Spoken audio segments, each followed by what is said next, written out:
Bali ngayon pala breakfast ride kami. Punta kami sa sa Mataas na Kahoy, Batangas. Ngayon pa lang ako makapunta doon eh. Ngayon lang uli makapag breakfast ride. Ganun uli, usual na kitaan sa may Phoenix gas station sa may Alabang. 7 o'clock yung call time eh. Pero 7:30 naman yung take off. So sana may tao na dito. Napa si Rico, si Red, si Cap, si Good morning. Miss kita ha. Masyado kang busy magpayaman eh. Sino pa hinihintay, si Rico? Take off na. Ride off na. Ano kami ngayon? Ano ba motor? Itong Ninja 650 GS na 850. Tapos itong Z900 red, tsaka XSR uli. Ito ni Rico. 5 kami ngayon eh. May kikitain pa kami sa Mamplasan, taga Cavite. Duke na 390, 790. Ngayon lang uli nakapag-ride ng umaga. Taka na ako tutusin lahat naman ng benefits nasa morning ride. Pero wala lang talaga sa akin dahil hindi lang ako morning person. Bali dito na kami sa may SLEX. Sa diretso na hanggang Malvar exit. Pero may kikitain muna kami dito sa may Caltex Mamplasan, si Harvey tsaka yung asawa niya. Doon lagi meet up nun eh, taga Cavite kasi siya.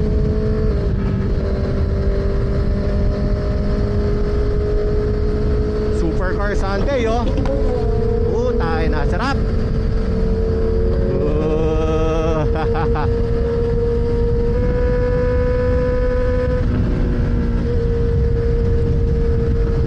Isa nga sa benefit ng morning ride, yung maluwag yung kalsada, lalo na pag Sunday morning. Thank you. Open road lang. Partida wala pa sa Mamplasan to, luwag-luwag na kalsada. Tapos medyo late na nga din yung take off namin ngayon eh. Which is para sa akin medyo mas okay ng konti. Kasi parang kapag gigising ka ng umaga tapos nakita mong madilim pa, medyo parang nakakatamad kumilos. Parang pangtulog pa yung ambience ng dilim.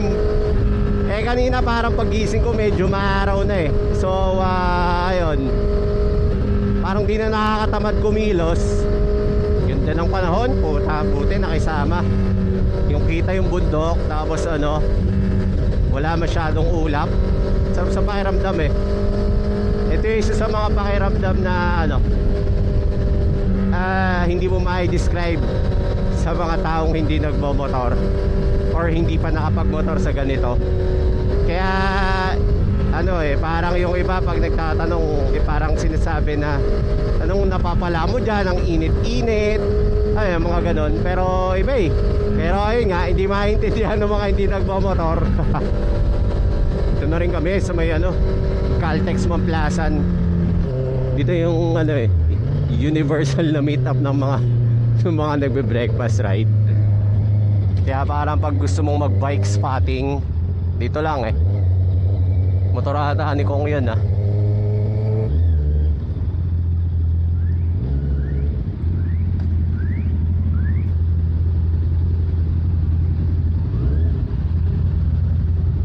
Dito na pala si RB. Anong intro ang taragad. Saya tangin na namiss ko itong ganitong pakiramdam. Yun lang uli ako nakapag-ride ng Sunday. Daming grupong makakasabay mo sa kalsada eh. Ayan meron pang Goldwing ata, tsaka GS eh. final evolution ng mga rider. Ganda ng ano, makiling kapag pasikat ng araw. Kahit kapag ano yung mga panahon dati na ano, pag panahon na outing sa Pansol, pag umaga, yan yung isa sa magandang view yung kita mo lang yung makiling habang pasikat yung araw. I mean, nakasikat na pala, pero linaw ganda Eto na yung masaya, Star Tollway. Gandang-ganda ako dito pag dumadaan dito Ayan lalo na yung ganito kakatapos lang ng ulan, tas pasikat ng araw. Ayan ang angas isang straight lang, tapos green lang yung paligid. Ang ganda ng pagka-green parang tinimpla yung kulay. 7 kilometers pa, tas exit sa Malvar.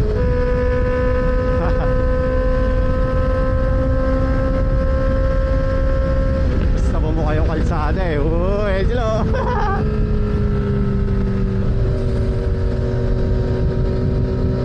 Yung mga boys ito yung swabe sa sa Sunday ride parang iba yung araw kapag linggo ng umaga, parang alam mong lahat ng tao relax lang, walang iniisip na trabaho, pupunta man sila kung saan sila pupunta, tapos pa yung papasko na hangin pa, kaya ang sarap.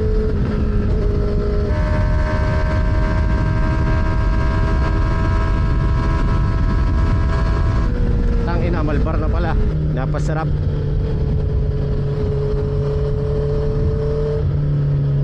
Putang ina ng mga ganun.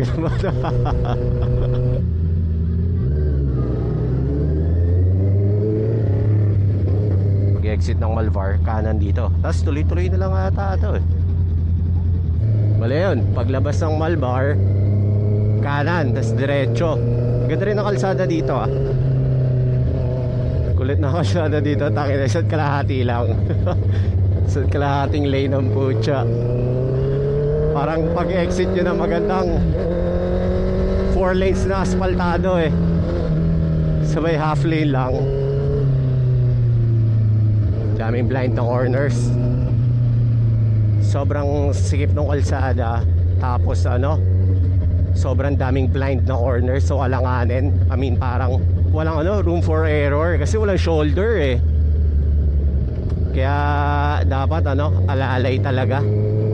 Tapos pa yung elevation, taas baba, maliban sa blind corners, pati sa elevation bulag kapag nakamotor ka lang, dahil nga open yung sense of smell mo sa lahat. Parang kapag nasa probinsya ka na, iba yung amoy ng probinsya pag umaga parang Sunday morning lang, yung tipong lahat ng tao gising lang, nagkakape, walang iniisip.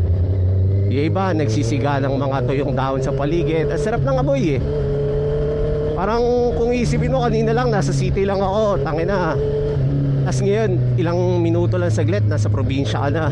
Bata ako, tuwa ako sa amoy na yun kasi parang yun yung nagsasabi na nasa malayong lugar na ako Kahit ilang minuto lang namin biniyahe, pero well, technically probinsya na talaga to. Alam mong malapit ka na sa lugar ng mga resort pag super sikip na ng kalsada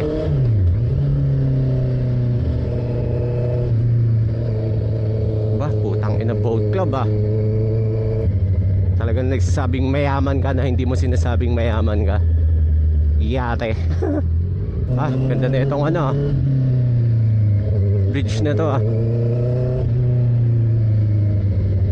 Yun, ito na rin kami.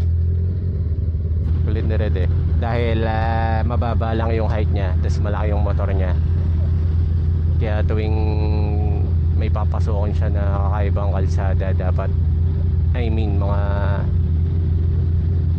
CB1K, ingat sir, ingat sir, dapat sisipatin niya muna yung slope Ayun na. Ganda rin dito daming panalo rin ano ba to? Hipster vibes. Dami motor din.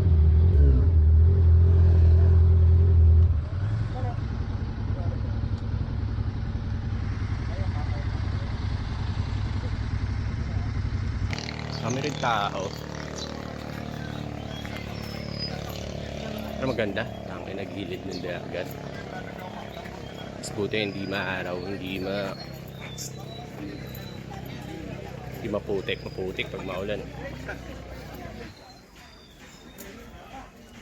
Ganda rin, tabing dagat. I mean, lake, Taal Lake na yan eh. Tapos, kaya ang presko. Dami rin nagmamotor. Mga naka-check-in. Ayun na.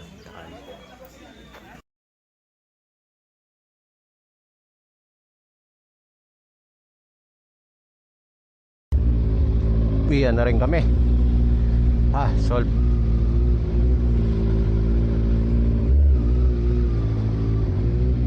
Ano lang dito, masikip yung parking. Tulong-tulong talaga dapat paglalabas. Pero overall experience sobrang ganda. Pakaganda. Lalo na pag yung maaga kayo aalis, tas marami pang motor, medyo mahirap yung maniobrahan. Lambot kasi yung lupa eh. Pero overall maganda yung lugar.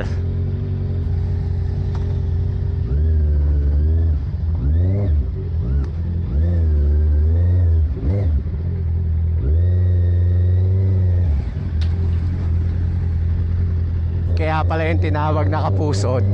Sinabi ko yung pangalan ng resto sa asawa ko. Ang natawa siya yan, Jejemon daw. Tapos yung pala, pala yun kay Howie Severino. Kaya pala Kapusod. Doon pa nga siya pa-picture kami kanina.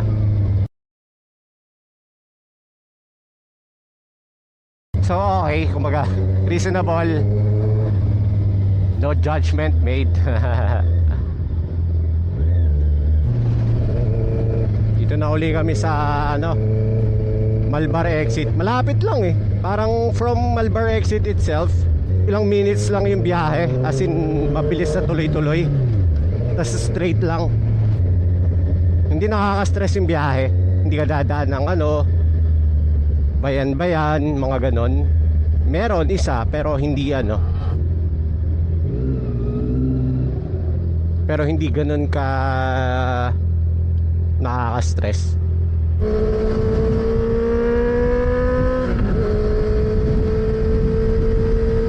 Nabutasan pa ng gulong tong isa naming kasama.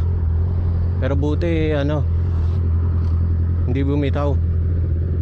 Buti hindi habang tumatakbo ng mabilis. Vulcanizing. Dito, lumutong yung buho mo. Ano? Sa pito. Sa pito? Ayun o. Okay. Ika tayo dito. Anawan para makakakuha tayo ng Malalay na lang ako. Sige. Sige. Sige.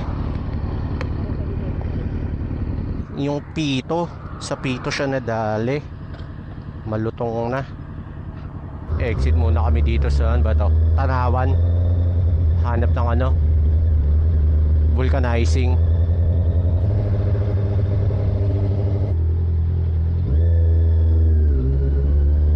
May side trip pa kami.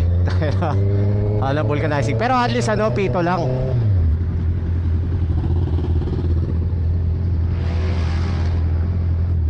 Side quest.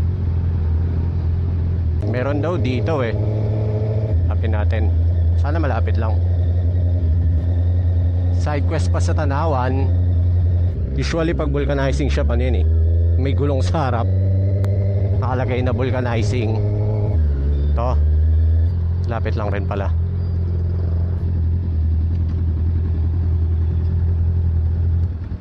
At least merong malapit sa exit. Puta. Tsaka hindi dapang dapa. Sana may pito sila. Side quest pa, side quest. Walang pito ng mags dito sa may vulcanizing na una namin pinuntahan. Pero meron daw dito malapit pagtawid lang ng expressway. Naparami pa na side quest Ito lang daw sa may pagtawid nitong tulay. Ah, yun. Ito pala. Marami. Ayo, mas malilim.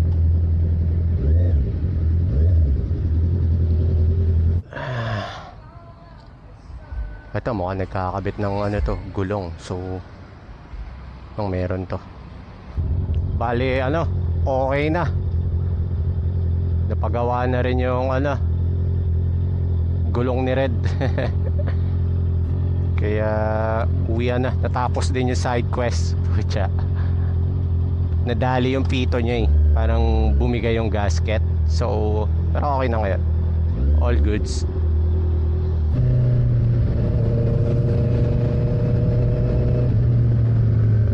Nakakatuwa yung ano eh. Meron kaming kasama na lumampas ng Tanawan exit. Pero nakuha nila sa Cardo na nagpa-problema nga yung isa naming kasama. Kahit lumampas na sila sa exit, umikot pa sila tapos bumalik eh. Para lang ano, alam mo yun, pakisama ba?